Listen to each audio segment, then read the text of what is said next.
सादर जय श्याराम, नमो राघवाय, हर हर महादेव।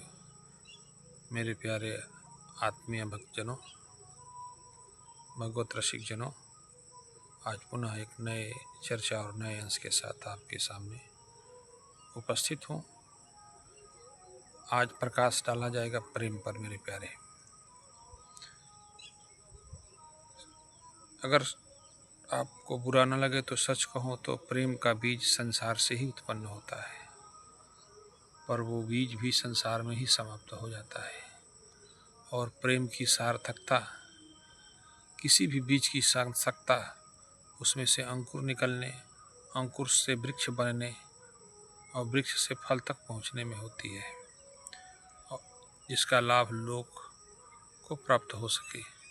तो मेरे प्यारे, मैं यही कहूँगा कि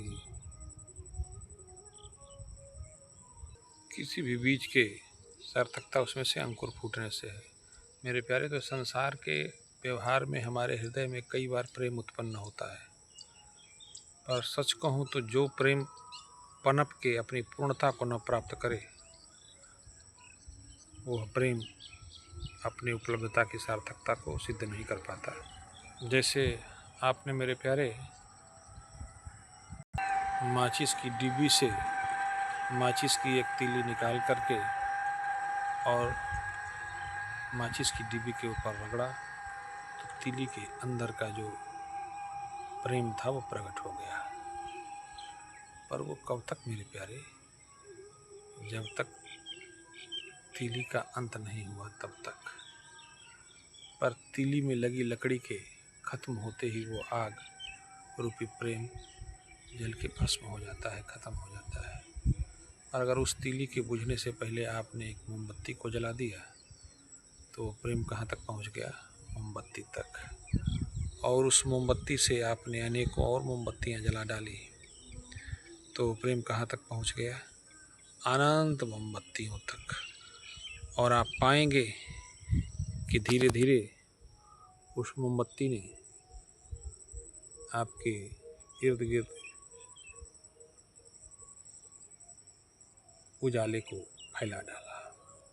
ठीक इसी तरह मेरे प्यारे, संसार में उत्पन्न हुए प्रेम की सार्थकता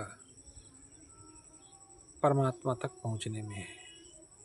तो संसार में उत्पन्न हुआ कोई भी प्रेम जो संसार में उत्पन्न होकर संबंधों में उत्पन्न होकर और संबंधों तक ही सीमित होकर रह जाता है, वो प्रेम अपनी पूर्णता को प्राप्त नहीं कर सकता।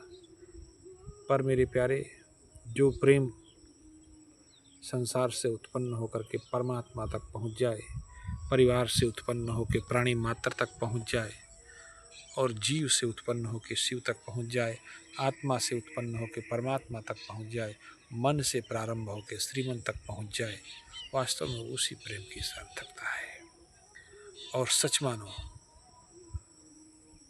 एक बार जब ये श्रृंखला पनपने की चालू हो गई ना, एक बार जब माचिस की तीली के अंदर रगड़ करने की उत्कट इच्छा प्रकट हो गई, तो माचिस और तीली की रगड़ हो गई, और रगड़ हुई तो प्रेम रूपी अग्नि प्रकट हो गई। और उस प्रेम रूपी अग्नि का एक गुण है मेरे प्यारे, अग्नि जहाँ लगती है वहाँ दोष, विकार, विकृतियाँ, अशुद्धियाँ सबको जला करके भस्मीभूत कर देती है, सबको पवित्र कर देती है।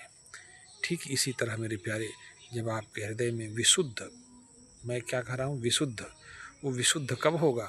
जब आत्मा का प्रेम परमात्मा तक पहुँचे, मन का प्रेम श्रीमन तक पहुँचे, जीव का प्रेम शिव तक पहुँचे। और वो कब पहुँचेगा? जब उस प्रेम में उत्कटता बनी रहे, उत्कट इच्छा, जिजीविषा, जीवटता बनी रहे, निरंतरता बनी रहे, और प्रेम संसार से उत्पन्न होकर के सरकार तक पहुँचे।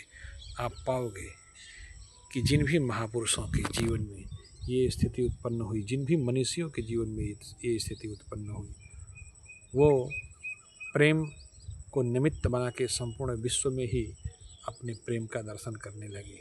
तभी तो तुलसीदास जी कहते हैं कि सिया राम मैं सब जग जानी, करहूँ प्रणाम जोरी जुग पानी।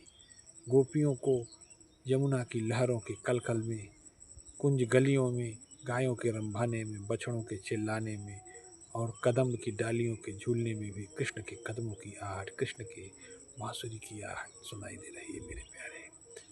तो प्रेम जब अपनी पूर्णता को प्राप्त हो जाता है तो संपूर्ण विश्व को आलोकित कर देता है।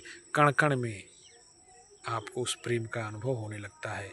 और जो प्रेम पूर्णता को नहीं प्राप्त करता, जो प्रेम संबंधों से उत्पन्न होकर और संबंधों तक ही सीमित हो जाता है, उसका अस्तित्व माचिस की तीली के समान होता है, जो रगड़ खा के उत्पन्न तो होता है पर तीली के नष्ट होते ही दम तोड़ देता है।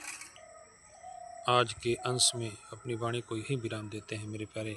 कल मिलते हैं पुनः एक नए अंश के साथ, इस शुभकामना और शुभ भावना के साथ कि प्रेम की पूर्णता का संकल्प लेने के लिए हमको अपने चित्त को परमात्मा की परिसीमा तक ले जाना होगा।